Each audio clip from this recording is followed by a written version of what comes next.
Well, hey there, guys. Greetings and salutations, and welcome back to the channel. My name is John Campea, and this is our The Last of Us, Episode 8, Aftershow open spoiler discussion. So just be warned, we're going to talk about Episode 8 of The Last of Us in full open spoilery goodness as we are off to do. It's good to have you guys here as we talk about it this week.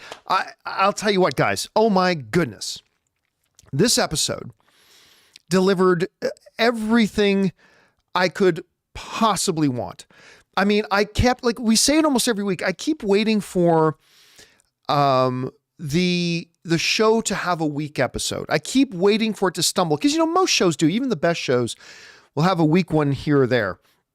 But this show has consistently, week after week after week, delivered the goods and delivered in such a way that has left me thoroughly entertained, thoroughly shook, thoroughly emotional, thoroughly excited and disturbed all at the same time. And oh my God, they did no different here with episode 8. Now, here's what we're going to do. I'm going to talk a little bit about, just briefly, about my kind of thoughts and feelings about this episode of The Last of Us, and give you kind of my general thoughts on it. And then what we're going to do is we're going to throw it open to you guys, hear what you guys have to say about the episode. The super chats are open. I will let you know, though, the super chats are only going to be open for a little while longer, and then we're going to shut them down.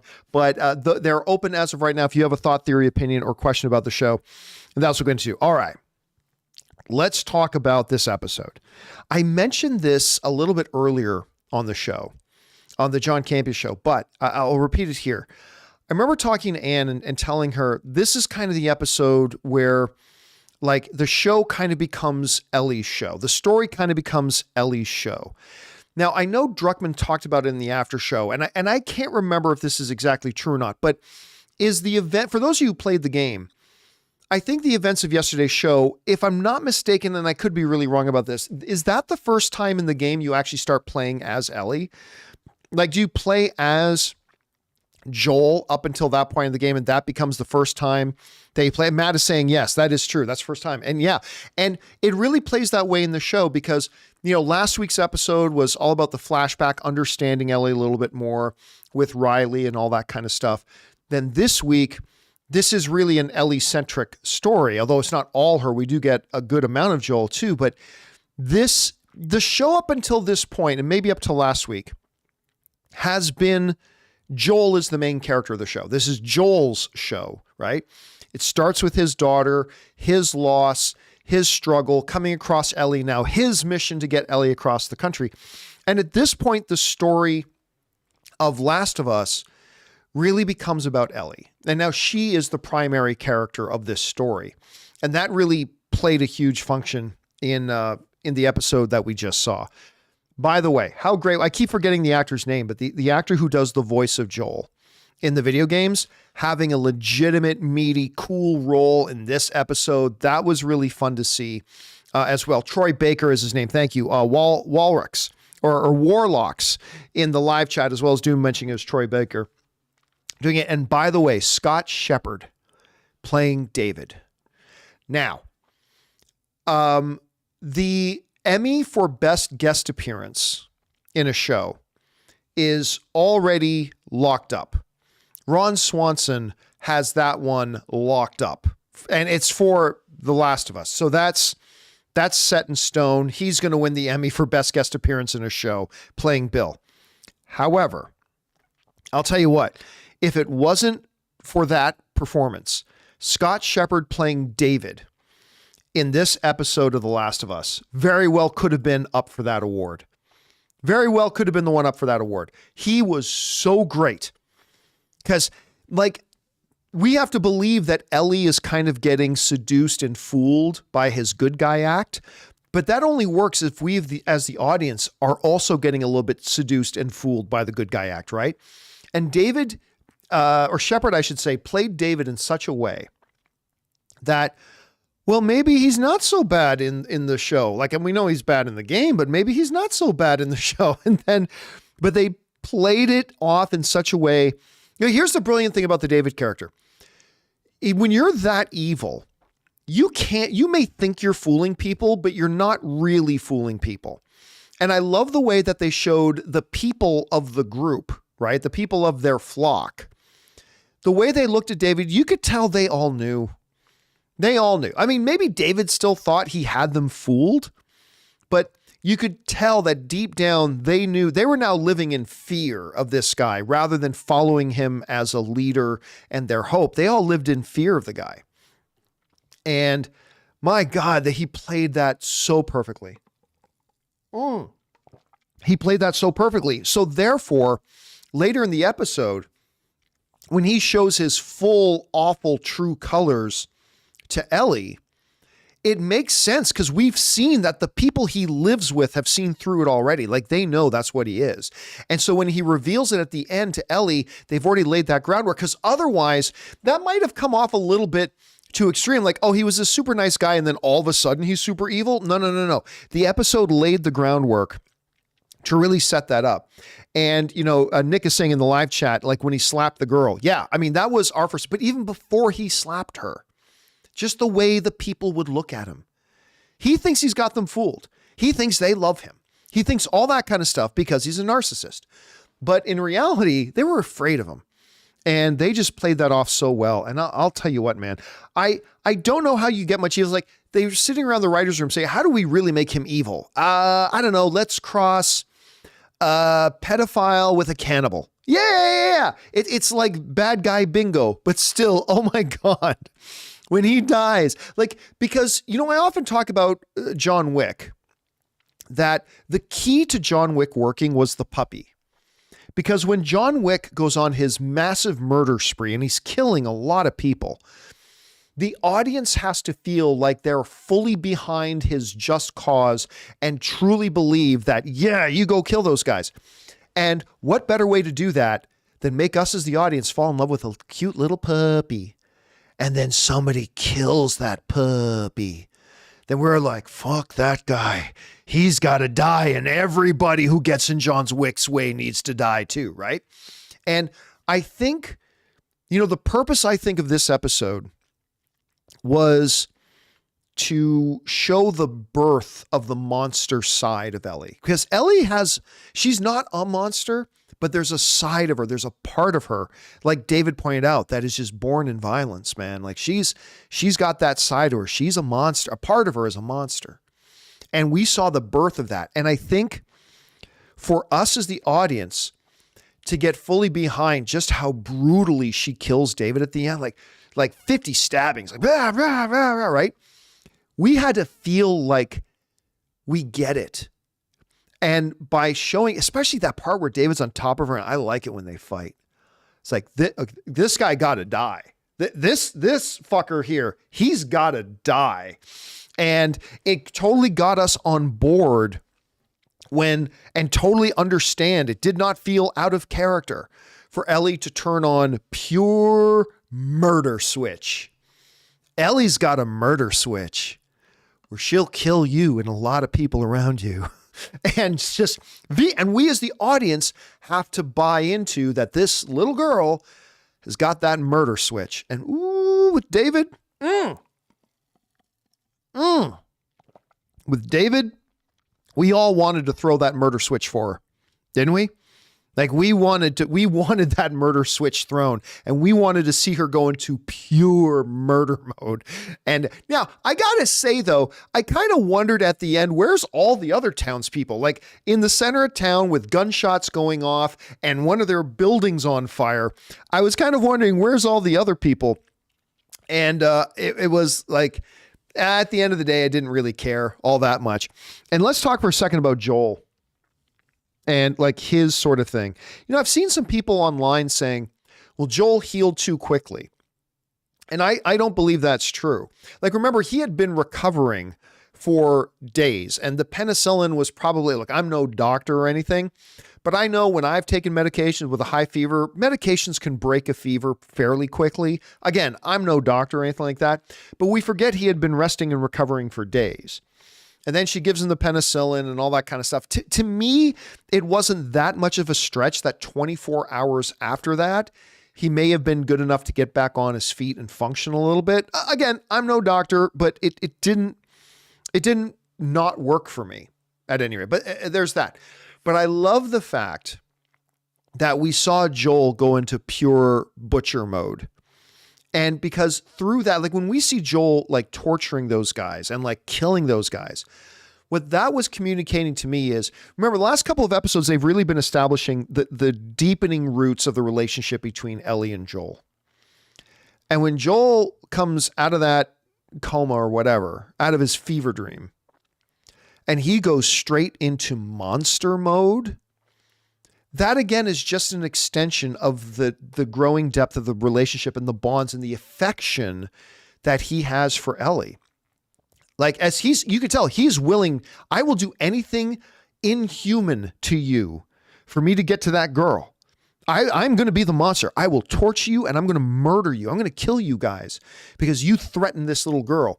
And so in that way, Joel was acting in such a way that was like screaming baby girl long before he takes her in his arms and calls her baby girl, which is the first time he refers to as that, and which we haven't heard since episode 1 when he's referring to his own daughter.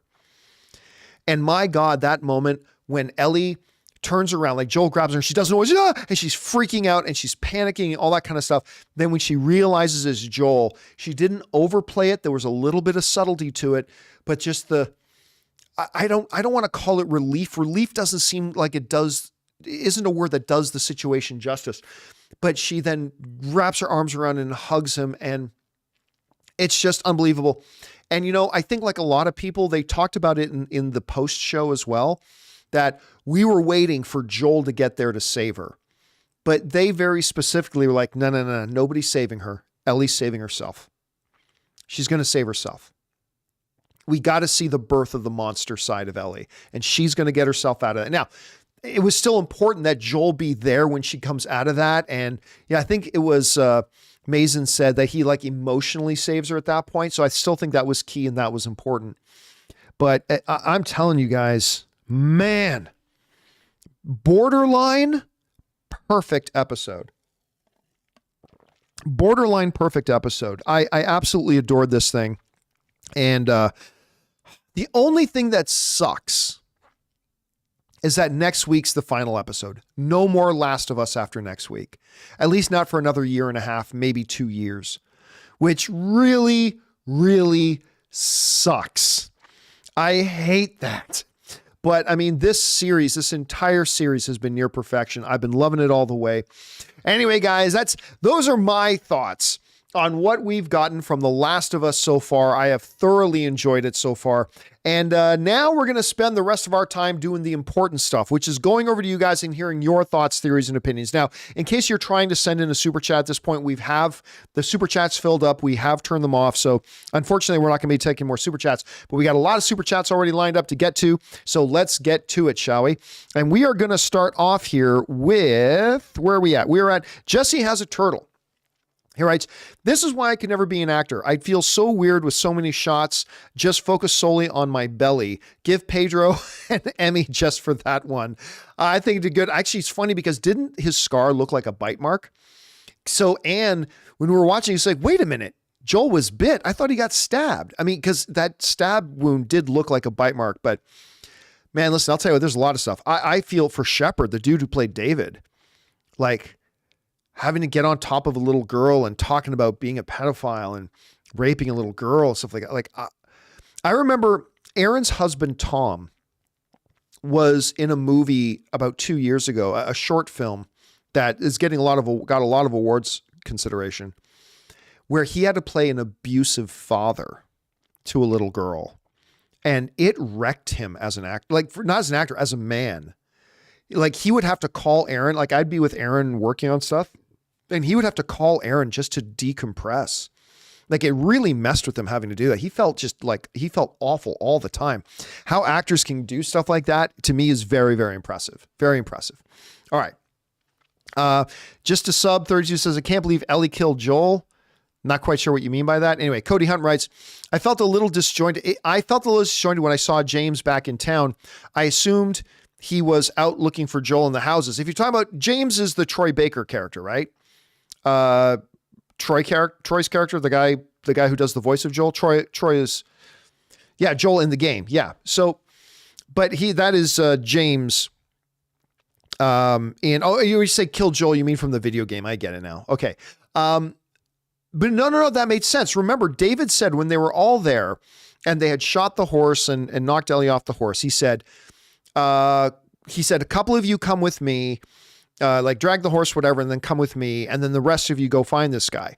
Well, then clearly James is one of the guys that went with David back to the town. So I didn't feel like that was disjointed at all. I thought that worked pretty fine. All right.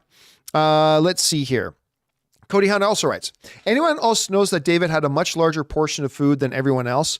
I was shocked no one stood up to him when he struck Hannah. Well, see, here's the thing about that, right? That no one's going to stand up to him because this wasn't the first time something like this has happened, right? This group has been together for a long time. And this was not the first time that they probably saw him do something awful. As a matter of fact, him hitting that little girl probably isn't even close to the worst thing they've seen him do. We all saw the way they looked at him. They were all afraid of him, right? So it's not like out of nowhere, everybody thought he was just some wonderful guy. And then all of a sudden he did something monstrous. Like this was something they had probably been living with for a while. And watching him hit that little girl to them was probably just Tuesday. It's just another day that we're living under this guy's thumb. I mean, that's probably what they were conveying. I thought at any rate, Cody. All right. Thanks for that, man. Next up, Chase O writes, and since it's like a $20 super chat, thank you, Chase, for supporting our channel on that level, man. This is incredibly generous of you. Chase writes, this show is absolutely incredible. I love this episode. Makes me wonder why Uncharted didn't get the same treatment. Well, look, you got to remember, first of all, I don't think Uncharted works as well as a show. I'll be straight up honest with you. I do not think Uncharted works as well as a show. I think Uncharted is a story that's better crafted and better suited for a full feature film kind of treatment. It just so happens it did not get executed nearly as well as this one did, right? Like, see, everybody's looking for formula. When a movie does great, everybody says, oh, the movie was the right thing for it. If a TV show does great, then think everything should be TV.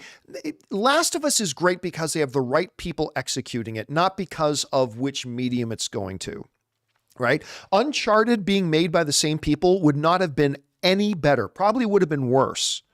Probably significantly worse if they had just done it as an HBO series. Like if you had the same people involved, still making the same thing, and they had their concept for the show, just taking it from the movie screen to the television screen just would have made it feel even worse. So it's not which medium it applies on. But again, certain properties, I think, lend themselves better to one medium or the other. I personally think Uncharted works best as a feature film sort of thing. Last of Us, I do believe, works better as a episodic kind of television series. But here's the thing. If Drunkman and Mason were the ones doing The Last of Us and Warner Brothers decided to do it as a movie, you probably would have taken the first game and broke it into two movies. Probably been The Last of Us 1, Last of Us 2, and then the second game would have been Last of Us 3 and Last of Us 4. But if it was still Druckmann and Mason, it still would have been awesome. Whether it was in television or movies or whatever, and the pace would have been a little bit, I mean, anyway, it's not the formula though. It's not the formula, but my God, this show is so good, Chase. This show is so good. It's absolutely incredible. All right, let's move on here. Next up, and thank you again, Chase, for that $20 super chat. It's really generous of you. Just a sub 32 writes, Ellie went from cargo to baby girl. Yeah. And remember earlier in the show, Joel refers to as that, your cargo. And since that point, we saw the relationship in such a great, organic, natural way. And then when he calls her baby girl, I almost wept. I thought that was beautiful. All right. CJ Rebirth writes, all I wanted to see was Joel interrogate the two men and it's okay baby girl scene. And they freaking nailed it. I don't know what the he thing is that you're talking about, but yeah, the baby girl scene when he calls her baby girl for the first time. I'll tell you what, we had about 6 of us, I think, in our theater room watching Last of Us last night. And I think you could hear all of us go, like when he calls her baby girl. It was so beautiful.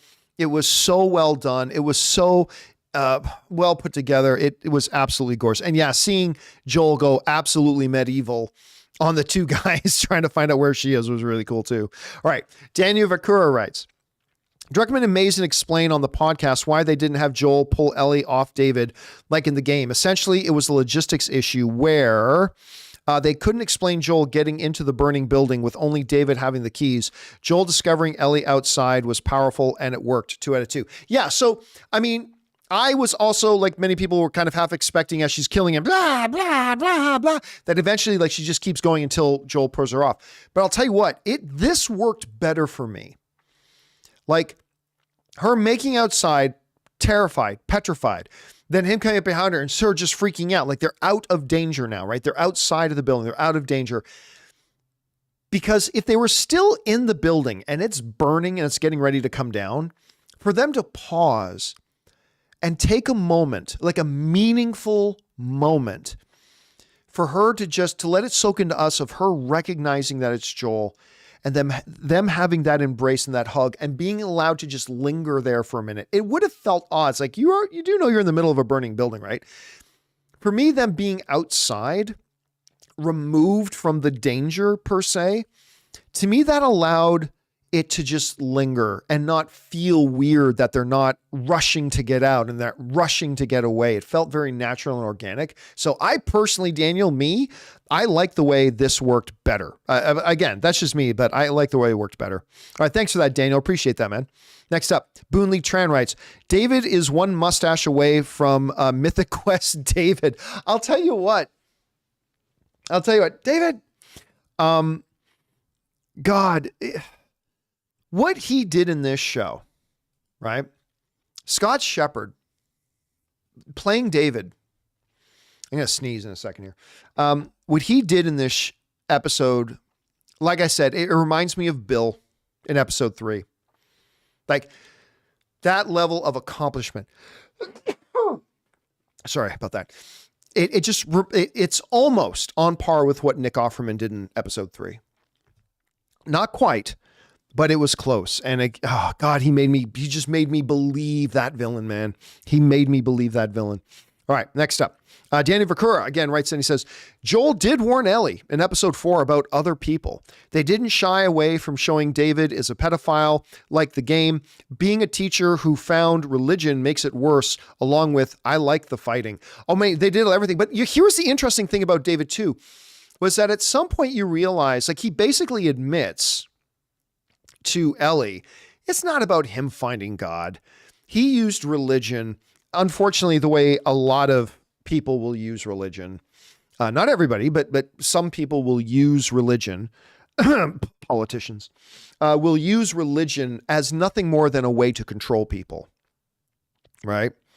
And what he basically admitted to Ellie, it's like, oh no, I'm not into God, but I found whatever I needed. Like, they're looking for something. So whether it's God or whether it's whatever, blah, blah, he just used that as a tool to control people.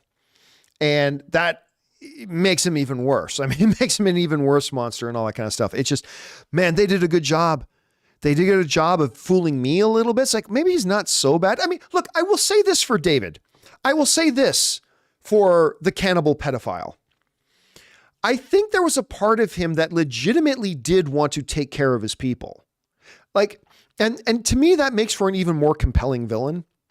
Unless you guys disagree, but what I got out of that was there was at least a part of him that, despite the fact that he was a monster, and maybe he only wanted to take care of his people for his own purposes and everything, he did legitimately want to take care of his people. He wanted his people to survive. And again, for his own selfish reasons, yes, but I'll give him that again. They did such a good job in just one episode of introducing. This is why when people say, oh, you can't do this in 3 episodes, or you can't do this in just one movie. In the show The Last of Us, we had never met David, never met him. And in 1 hour, we met him, introduced to the character, understood his pretense, saw his true colors, and then saw a climactic battle between him and our protagonist, Ellie, and Ellie victorious and moving on. They did all that in 1 hour. Does anybody feel like they rushed David? Does anybody feel like that was rushed? Or did they actually do a really fantastic job in just 1 hour of introducing the character, giving us a sense of the pretext of what he's living under, having the true colors exposed, and then having a climactic battle at the end between him as our antagonist and Ellie as our protagonist. All done in 1 hour. You can accomplish a lot in storytelling in the right amount of time. But everybody always thinks, oh, you can't possibly do that in just 3 movies. You can't possibly do that in just 4 episodes. Yeah, you can. When you do it right and you have your story in the hands of skilled writers, you can do a hell of a lot in 1 hour. And they proved it here. Because David is one of the great television villains after just being in 1 episode, man. All right. Thanks for that, Daniel. Next up, Lee KH2 writes, and David saying Ellie was dangerous fell on deaf ears when she hadn't actually killed any of his people. I respect them for prioritizing drama first. I feel they should have incorporated gameplay. Here's the thing, though. No, this is key. This is key. He did not know she was dangerous because he saw her do dangerous things. I mean, then anybody, that's water wet, right? Like anybody can see her doing dangerous things and then know, oh, she's dangerous. No. He knew she was dangerous just from the 2-hour conversation he had with her. Being with her for a couple of hours, because remember, James had like a 4-mile round trip, so he had to go through, and it wasn't just a nice hiking path. He had to go through the snow, a couple of miles, get back into town, find the stuff they needed, probably rest for a minute, then trek through the snow 2 miles back, and all. So a couple of hours, right? The thing about David, about evil, a monster recognizing another monster, right? That's the beauty and the horror of what was going on there. It was David and his monster game recognizes game. A monster recognizes another monster. And he knew. And hanging out with her and talking to her for a couple of hours, he knew what she was. It's kind of like when Dexter, right? For those of you guys who watch Dexter, kind of reminds me of when Dexter would come across somebody and he would know, like, because he himself was a monster, right? And he would recognize that in somebody. I think that was about him a monster recognizing another monster. And that why is to me why it was so powerful about that, because he wasn't wrong when he was talking to her in the cage and like kind of expressing that he believes there is a sameness and maybe a connection between the two of them. Part of the thing that I think that pissed Ellie off so much was that he wasn't wrong. There are things that are similar between David and Ellie, obviously also very, very different, and that's what kind of also made it all more terrifying, I think, a little more terrifying of everything. All right. Next up, we go Sam Fisher, who writes, what was that line you were talking about, Chris? Oh, obviously Chris is not here, and I'm not exactly sure what line she was talking about. I forgot to ask her after the show. Chris and I had a meeting about some other stuff, about some scripts we were working on, like editorial video scripts, not movie scripts. And I totally forgot to ask her about that. So I'm not quite sure what line she was talking about, to be honest. All right, guys in the live chat, if you know which line that Chris was talking about on the John Campea show earlier, go ahead and throw that in. All right. Let's see here. Lemmy also writes again. It was the baby girl line. That's right. Aaron writes in, I think it was the baby girl. I think you're 100% right. I think that's what he or Chris was talking about. All right. Lemmy writes, amazing episode, but I thought they missed the mark a bit by not having more action. Joel not fighting anyone at the resort let me down and made the struggle to get Ellie feel hollow. Ooh, I 100% disagree with that. Let's see if we can find part 2. No part 2. Okay, we'll just go back to part 1 then. I 1,000% disagree with you on that. Number 1, we literally saw Joel kill at minimum 3 people this episode, right? We literally saw him kill 3 people this episode. We also couldn't see huge flying action from him per se, because he's still like 75% incapacitated. But he is not in this episode at full strength. He's not at full strength. And also, I agree with Druckmann and Mazin saying you can't just do the stereotypical, he shows up to be the hero at the end. She needed to get herself out. She needed to save herself. We needed to see Ellie, because that monster that David saw in her, the dangerous monster that's inside her, we needed to see it. And I think Ellie needed to see it in herself. So I think it was 100% the right decision not to have Joel roll into town with the song playing in the background. I need a hero. I'm holding out for a hero. Like, and Joel comes riding in on a horse, shooting all the townspeople and breaking in and sweeping up Ellie in his arms. No. Get that bullshit out of here. Get that bullshit out of here. They needed for him to get there in time to embrace her. They didn't need him to get there in time for him to save her and save the day. And again, it would have been, while I'm willing to buy into the fact that he could get back on his feet and sneak up behind people and kill a couple of people and then torture them when they're tied up, I don't think I could have bought into him at the beginning of episode, like laying comatose on a bed.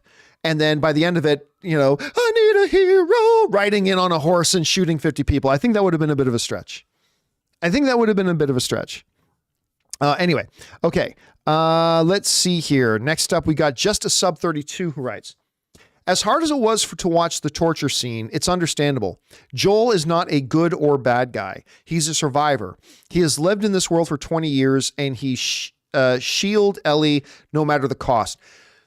I agree that the torture scene was difficult, but it's a difficult world that the story of Last of Us takes place in. It is a hard, cold world in this world. But also to us, like we saw, right, in episode, I want to say episode 5? I think it was episode 5, where all the infected come up out of the ground when the gunfight's going on. Anyway, whichever episode that was. Like when Joel gets into the building and finds the sniper, right? Joel doesn't want to kill him. Joel's like, look, please don't. Just put the gun down, toss it over here. Please don't do this. Don't make me hurt you. Don't make me kill you. Like he doesn't want to hurt him. He doesn't want to kill him, right? Now, juxtapose that against having those guys tied up. Again, that was a physical manifestation of his now absolute complete affection and attachment to Ellie. This guy who did not want to kill a sniper who was shooting at them and trying to kill him, he didn't want to hurt him, even though he was trying to murder them. Joel didn't want to hurt that guy. To this, it's like, you guys put my baby girl, you guys have my baby girl in danger. There's no way he was going to let them live. He was going to get whatever out of them he had to. And to me, I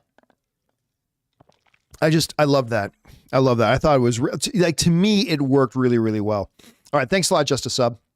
Next up, we got Luke Stockton who writes, I've played the game multiple times and yet I was tense through this entire episode. Oh my God. By the way, I should take a moment and point out that Luke Stockton sent in like a $50 super chat.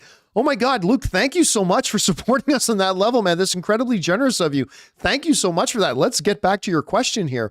I have played the game multiple times, yet I was tense through this entire episode. David was probably creepier in this than in the game. I agree with you, by the way. And at the end, when Joel found Ellie and she is fighting for her life to turn around to see Joel, I started bawling. Luke, I'm going to tell you what. There were sniffles. Remember I said that we had about 5 or 6 people in our theater room watching this last night? There were some sniffles.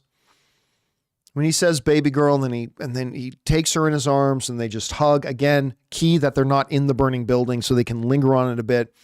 Takes her in his arms. There was a little bit of that in the room. It was powerful. It was emotional. And again, this has kind of been the theme of this series. That whenever they deviate, even sometimes a lot and sometimes a little, they have managed to take the greatest story ever in video games, The Last of Us and The Last of Us Part 2, and they've made it better. I think they've made it better. And I know me saying that's going to rub some people the wrong way. And if you disagree, that's fine. That's perfectly cool. Nothing wrong with that. I'm just saying, for me, they have done the miraculous in making it better. Like episode 3 was a total departure from the game in certain ways. I mean, Bill was still Bill from the game, but whatever. It made the show better. Whenever through all the episodes, they decide to focus on one thing instead of another, or have this character do something different than they do in the game, every time they've done it, it's made the story better. And then when you get into part 2, which is the single greatest story ever told in a video game, Last of Us Part 2 is like the single greatest story ever told in a video game, like even a little bit better than part 1. I cannot wait to see what they do with that. I cannot wait. I'm both giddy and terrified. But here's the thing, right? You pointed something else, Luke. You've played the game multiple times. There's a lot of us who know exactly what happens in this story. And yet, like Sam and Henry is a great example, right? Sam and Henry is a great example. We knew they were going to die, right? Those of us who knew anything about the game, we knew they were going to die. And yet, when they did it and they died, it broke me. It broke me. As it did, like Anne was, oh my God, like ugly crying. But I mean, that's a lot of us who know the game. Like, even though we know all these different things that happen, it does not fail to emotionally shake us anyway. That, my friends, is some powerful damn storytelling. When the audience knows what's coming and they do what we knew was coming, and yet it still emotionally breaks us, my God, that is some damn fine storytelling. That is some damn fine storytelling. Oh my God. Oh my God. Yeah, absolutely fantastic. Okay. Anyway, you know what, guys, this will be a good point for us because we've been going for about 40 minutes now.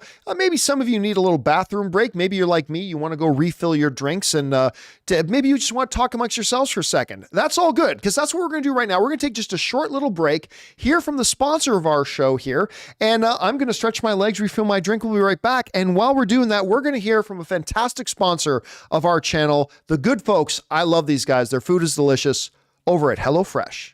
With HelloFresh, you get farm-fresh, pre-portioned ingredients and seasonal recipes delivered right to your doorstep. Skip trips to the grocery store and count on HelloFresh to make home cooking easy, fun, and affordable. And that's why it's America's #1 meal kit. Guys, it's the new year. Do you remember those New Year's goals you promised yourself you'd stick to? HelloFresh is here to help you eat better by delivering fresh ingredients and easy recipes right to your door, taking the hassle out of dinner time. Looking for an easy way to eat well and save money? Cut back on expensive takeout and delivery and get started with HelloFresh. You'll love how fast, easy, and affordable it is to whip up a restaurant-quality meal right in your own kitchen. My wife Ann and I have been constantly impressed by HelloFresh. Not only how absolutely delicious the food is, but how easy it is to prepare and how much fun we have doing it. Go to HelloFresh.com/Campea60 and use the code Campea60 for 60% off plus free shipping. That's HelloFresh.com/Campea60 for 60% off plus free shipping.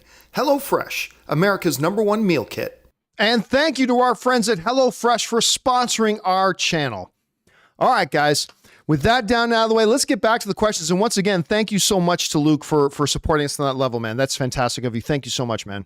All right, next up. Ethan Holgate writes, Bella was freaking amazing. Her performance at the end felt so genuine and real to me. When Joel ran into her, I truly felt traumatization. I cried. I'll tell you what, guys. I think I said this on the John Campea show earlier today. We were about an hour late because we had some friends over. We were hanging out and stuff like that. So we watched The Last of Us about an hour after it came out. And right as we were getting ready to sit down to watch the episode, a buddy of mine texted me and said that this episode was Bella Ramsey's Emmy resume. This was the episode that was her Emmy resume. Because up until this point, Nick Offerman, Emmy, I mean, we knew that was going to happen. Pedro Pascal going to get an Emmy nomination. That we could already tell. And Bella Ramsey's been great, but the focus has really been on Joel. It's really been his Joel. So Bella Ramsey's been fantastic in the show, but I've never, not up until last night, did I watch it and go, oh my God, she is going to be a serious contender for an Emmy as well. I'm not saying she's going to win, but she's going to be a serious contender for an Emmy. And last night was that episode for me. And yeah, just an incredible job. Just an absolutely incredible job. Okay, let's keep going here. Next up, CJ Rebirth writes, tell him Ellie's the one who broke your... Oh God, what a great line. Tell him that little girl broke your finger. Oh my God. Again, the performance, man. It's all in the performance, CJ. All right, Mighty Tank 1 writes, I wish there was 2 episodes left so we could build Joel and Ellie's relationship more. However, I have faith it will be awesome regardless. I mean, here's the thing. I'll be honest with you, Mighty Tank. It's done. They've done it. Last night, like they had already almost got there, but last night sealed it. The bond they have is as clear as you can possibly make it, right? While I do wish there were 2 episodes left, I would almost feel like spending another episode showing the deepening of their bond is almost at this point redundant. They've done it. That episode, both through everything she was willing to do to sacrifice to try to protect him, and then everything he was willing to do in a monstrous way to get to her and protect her, and then taking her in his arms and calling her baby girl, something he hasn't done since he referred to his own daughter all the way back in episode 1. Here's the thing. It's now done. Task complete. And I almost feel now like that part of it is finished, and we don't need to just revisit it and kind of belabor a point we already know. I mean, don't get me wrong. I would take it if they offered it. I would. Like, I would love to have a couple more episodes, but I almost feel like that part is now done. But, you know, we'll see. We'll see when we get to the last episode. All right. Justin D writes, prediction. The Last of Us Part 3 will end with Ellie sacrificing herself for the cure, only for an infected to kill everyone involved right before the series ends. No, you know what? I don't think so. And I'll tell you why. Because while the story of The Last of Us is about a bleak and cold world, the real story of The Last of Us, while it takes place in a very bleak, cold, depressing, awful world where anything that can go wrong will go wrong and anything that's good will be ruined by something. But really what The Last of Us is about, both the games and the TV show, is about those fragments of beauty still to be found within that cold and broken world. Whether it's the fragments of beauty that Bill and Frank had with each other, whether it's the fragments of beauty that of Joel just finding Ellie, whether and then their growing relationship, whether it's the fragments of beauty of the town that Tommy is now living in and what that town has been able to create, whether it's the fragments of beauty of any of these things, right? And so to me, I don't think what they'll do, even in the game, is end it in a dark, bleak thing. I think this is going to end. They may not end where the world is saved. They may not do that, but I think it'll end on a note of optimism. Right? I think it'll end on a note of optimism. At least that's my guess. We'll find out, Justin, though. You might be right. All right. Tracy Dale writes, I want to learn more about Marlene and her role in Ellie's life and relationship with Ellie's mom. In the game, it seems Ellie and Riley know her before she recruits Riley. In the show, her role seems more from a distance. Yeah, I agree. In the show, Marlene's role is really not all that important. And you know what? To be honest, it doesn't need to be much more important. By the way, I just noticed Tracy put in like a $20 super chat. Tracy, thank you so much for supporting us on that level. Really appreciate that. This is one of those subtle changes between the game and the show where honestly and quite frankly, the role of Marlene is not that important, right? To the story of the show. Like what they needed the character Marlene to do has been done.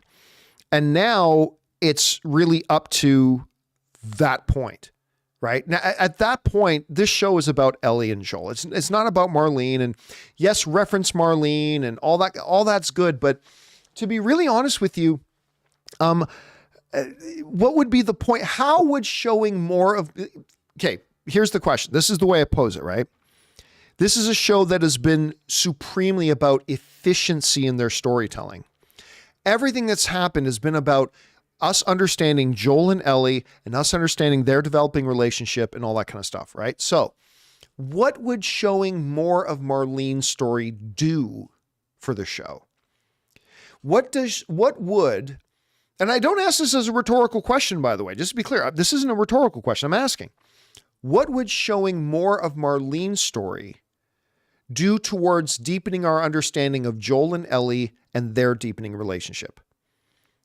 My thought is, and I'm open to having someone suggest otherwise and give me some reasons why, but as of right now, I'm like, it wouldn't. It would be completely unnecessary. At least that's the way it feels to me right now. Again, I could have my mind changed. I could totally have my mind changed. But I mean, like somebody in the live chat is saying, we'll expand Marlene's role being more critical to Ellie's life. Why? What does that do for the show? Like, honestly, it doesn't help us understand Ellie a little bit more. It just helps us understand Marlene more. And understanding Marlene more is not important to the story of the show. Unless I'm wrong about that, which I could be. I could totally be off by that. But anyway, that's just kind of my thought on that. All right, there. It's a really good thing to bring up, Tracy. And again, thank you so much for supporting us on that level. It's incredibly generous of you, and I appreciate you sharing your perspective. All right, next up, Daniel Vakura writes, communism works in Jackson, but following one man with religion doesn't work in this world. Mason talked about how dangerous it is to be religious and using it as a rationale for being violent on the podcast. Well, here's the thing. I think that's true in life. Do you mind if I get a little theological on you for a second? Here's a little theology for you. Did you know, like I made a documentary a bunch of years ago, first documentary I ever made called Prince of Peace, God of War. Did you know that the early church was hardcore pacifist? Hardcore pacifist. Like you were, nobody in the church, in the earliest days of the church, could ever be involved in any form of violence. As a matter of fact, too, in the earliest days of the church, when you read the writings of the early church fathers and stuff like that, if you couldn't be, say, a Christian and even be involved in politics in any way, shape, or form. You were not supposed to be even remotely involved in politics in any way, shape, or form. And then all that changed once Constantine came to power and converted to Christianity. Once Constantine, the emperor, converted to Christianity, all of a sudden everything changed. All of a sudden, to a lot of people, Christianity became about political power. And that was long after the foundation of the church. Like that was long after the foundation of the church. And I made my documentary called Prince of Peace, God of War, talking about how when you look back at the founding of the church and you understand all that kind of stuff, I promise I won't stay on this long. Just give me another minute and I'll finish up and we'll move on. I know nobody wants to hear about this. John, I didn't tune in to watch this lesson on church history. So I find this a little bit interesting as it pertains to this episode of The Last of Us. But I found it interesting that in a faith that was founded on the principles of pacifism and based on the principles of not being involved in government or political power or any kind of power whatsoever, that at the time that I made the documentary, the majority of the American church supported war in Iraq, right? And that's why I made my documentary. I found that dichotomy very interesting. And so I made a documentary about that. But again, that goes to think about when religion or faith is used for power, then it is an ugly bastardization of what faith is supposed to be. But anyway, that's the end of thus endeth the sermon of the Reverend John Campea today. There is that. Anyway, let's move on. Okay, next up, we go, Justice Sub 32 writes, David should be lucky Ellie killed him quickly. Had Joel showed up 5 seconds sooner, he would have turned David into hamburger meat. Yeah, he would have. By the way, that raises a really interesting question I have. Let me ask you guys this. Because I asked a couple of people too, and we're all like, I'm not really sure. You know how Ellie bit David and said, now you're infected. Was he infected? Like, I honestly cannot remember. Ellie is immune, but does she carry the fungus? Like, can she still transmit the fungus? I'm kind of under the impression that she doesn't. So I think she was bluffing. And now I'm seeing everybody and saying no, she's not. Yeah. So I don't think the show has specifically referenced this in a direct way, but I actually think she was bluffing, right? Because otherwise, if she still could transmit, like, she's cut and bleeding, isn't like hugging Joel, wouldn't that be dangerous if she's cut and bleeding, about like maybe her blood getting on him into a cut or whatever, and him getting infected just from hugging her, their blood? I mean, I don't know. I simply don't know. But yeah, I think she was bluffing when she said, I'm infected and now you're infected too. So again, unless I'm missing something in that, but that's what I thought. Anyway, thanks for bringing it up, just sub.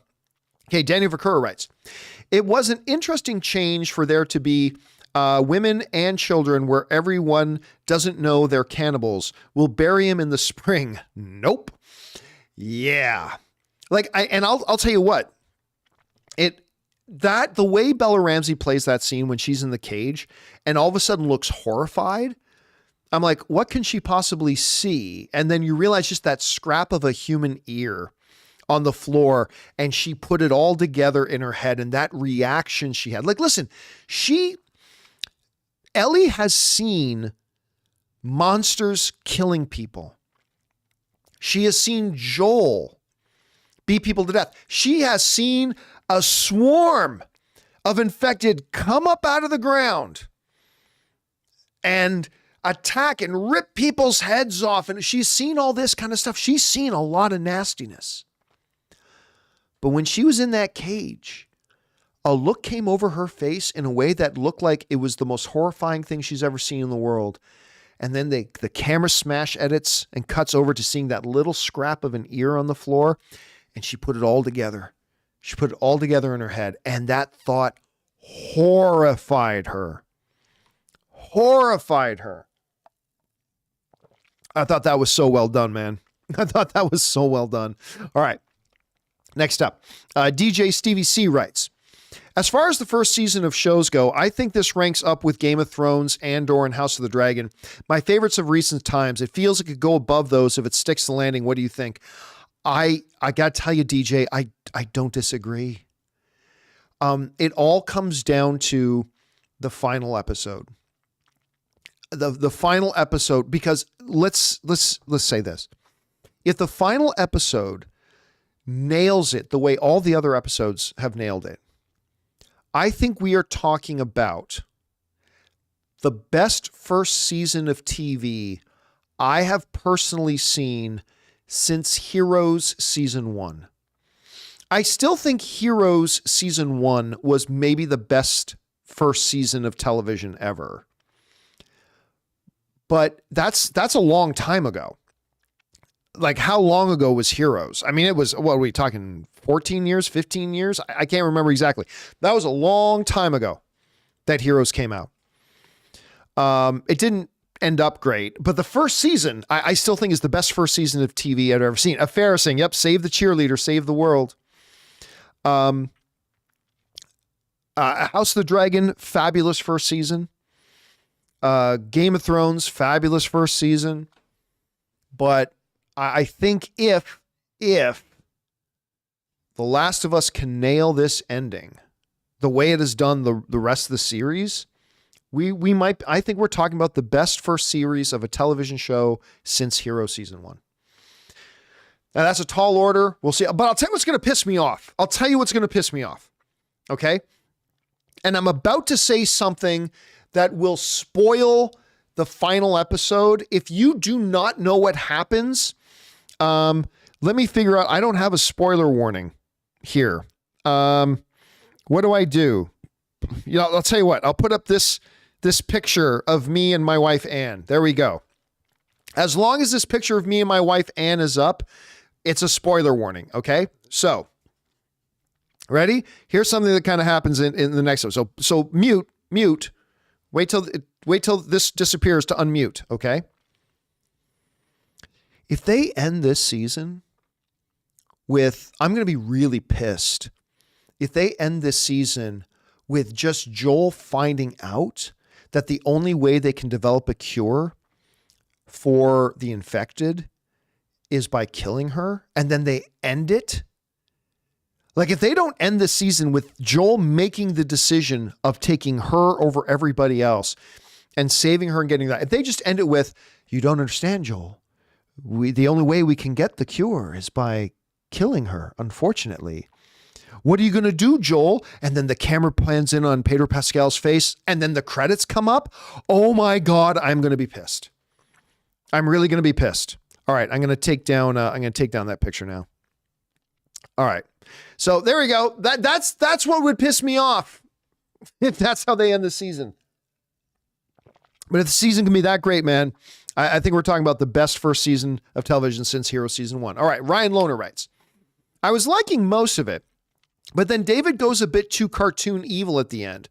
I was honestly expecting him to call Ellie a meddling fool. I'll tell you what, right? I got to disagree. I think I mentioned this a little bit earlier, right?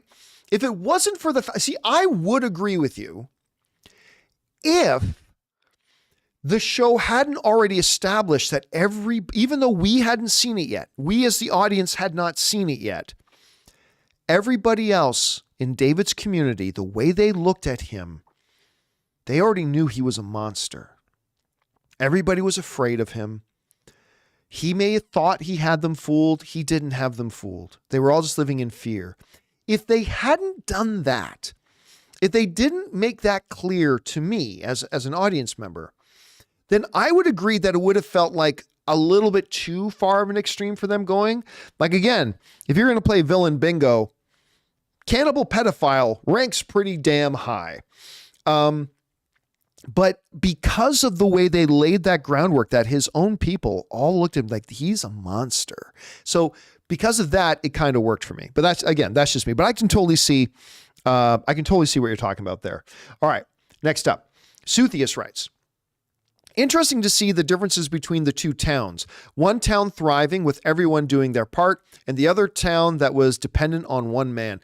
I mean, yeah, it totally shows you cults of personality can be really dangerous. I mean, that's the funny thing. Cults of personality can also be, like with the right leader and all that kind of stuff, can be incredible.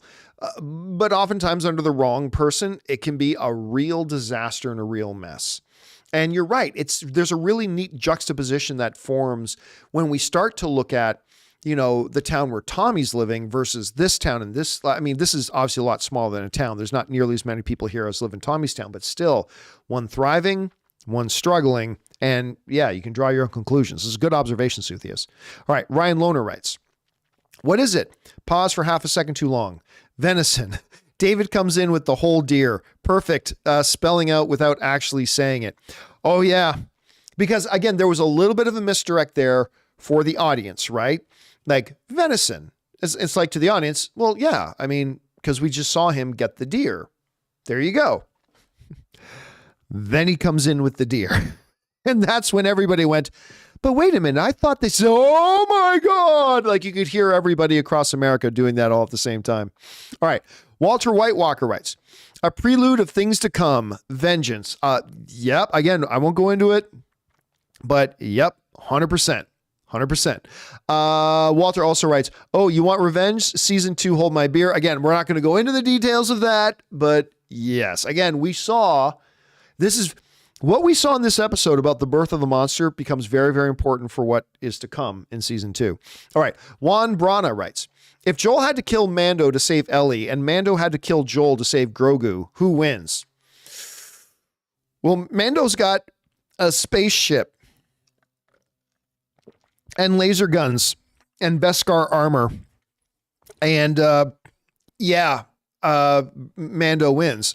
I mean, that's unfortunate. Now, strip Din out of the Mandalorian armor, strip him of any advanced weaponry and all that kind of stuff. I'll give it to Joel. But yeah, it would be close. But with all that stuff, obviously Mandalorian wins. Harv's K writes, so that girl ate her dad, didn't she? Yep. That was one of the like when you saw her at dinner, the horrifying thing, you realize she's eating her dad. She's eating her dad. You know what? Me and the people watching the show had an interesting philosophical discussion about, okay, let's say you are responsible. Like forget the fact that you are a pedophile cannibal. Let's say you're responsible for the welfare and survival of this whole group of people. And the reality is you've run out of food. Not through anything you've done, but game is scarce. You're not getting food for your people.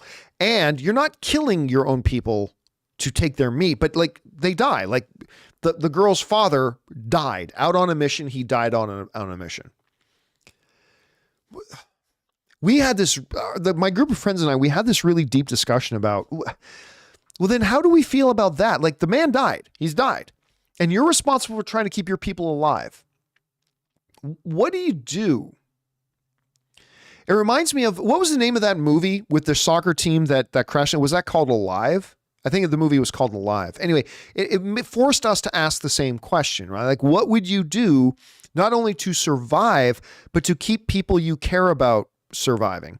What we landed on, and maybe you agree or disagree, but what we landed on with a group of us talking about it was, okay, to keep everybody alive, EA is saying eat vegetables. What vegetables? They were living in a winter wonderland. There was no vegetables. There was nothing to grow. There was no food. So what we landed on was, I think it would become understandable, but you had to give people the choice.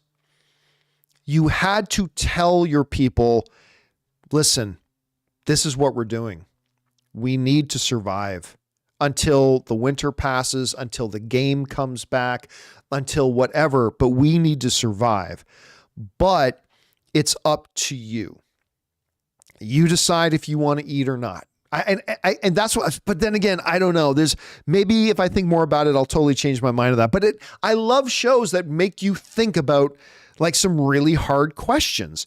And the really hard question there is, what would you have done? There is no other food. Oh God, it's disturbing to even think about, Harps. All right. Matt Sanders writes, I'm afraid of next week. They only have one more episode to wrap things up and it's not that long. Thanks guys. Yeah. But again, what does it need to be that long? Again, we just saw in one episode, a character we've never met before, David. We meet David. We get introduced to his character. We learn about his pretense. We see his true colors and a climactic battle thing at the end, all done in one episode, right? And with what's to come, I won't go into details, but with what's to come in the final episode, do they really have that much ground to cover? I mean, really, when you really think about it, narratively, do they actually have a whole ton of, if they could do all of that in this episode, then I feel pretty confident they can get us to the conclusion of game one in the next episode, honestly, without too much trouble. I really don't think it's going to be that big of a deal. But then again, ask me that after we see the episode, maybe I'll have a different opinion. All right, thanks, Matt. Next up, Ren Davis writes, once again, this episode is another example of efficient storytelling. Completely agree. They excised the right amount from the game to add in more content for David. His interplay with Ellie was so spine-chilling. I agree. And again, to me, Ren, the thing that made it creepy was not so much David himself. What made the part that made my spine tingle was, again, a monster recognizing another monster. That's the part that really got me, was that with only sitting down and talking to her for a couple of hours, he knew what she was.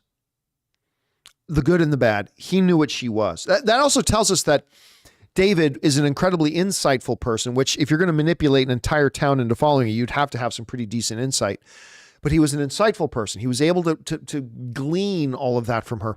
And I'll tell you, man, that's the part that made that whole scene was fantastic. That whole scene of her in that cage, the performances were top notch. The dialogue and the writing were exceptionally good. But again, to me, the part that made my spine tingle was that him as this psycho recognized in Ellie, you're a monster too. And he's not wrong. And that's the part that pissed Ellie off.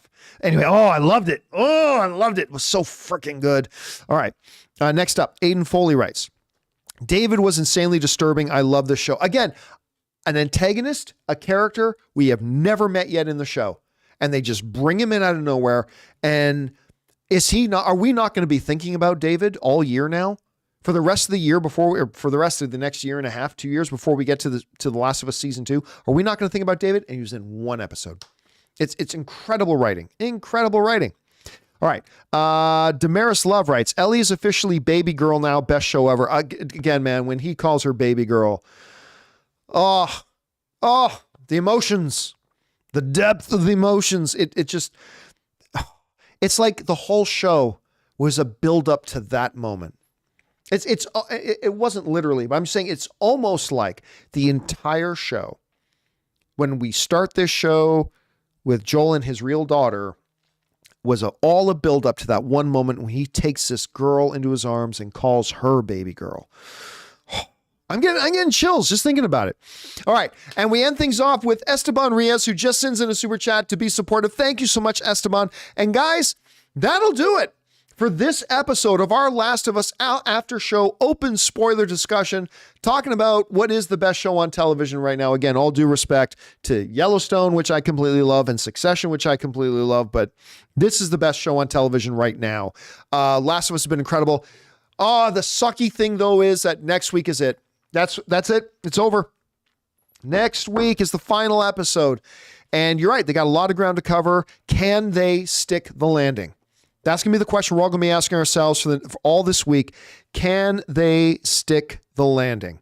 I hope they can. Fingers crossed that they will. We'll see how well they're able to do it. Anyway, guys, big special thank you to all of you for being here, but especially those of you who sent in those super chats. Number one, because you gave us great fun things and insightful things to talk about. Number two, you supported our channel as you did it, and all of us involved with the channel. Thank you guys so much for your support. Don't forget, guys, to join us again tomorrow for the next installment of the John Campea Show. We look forward to seeing you there. And guys, that'll do us for now. Thanks a lot for being here. And until next time, my friends, bye-bye.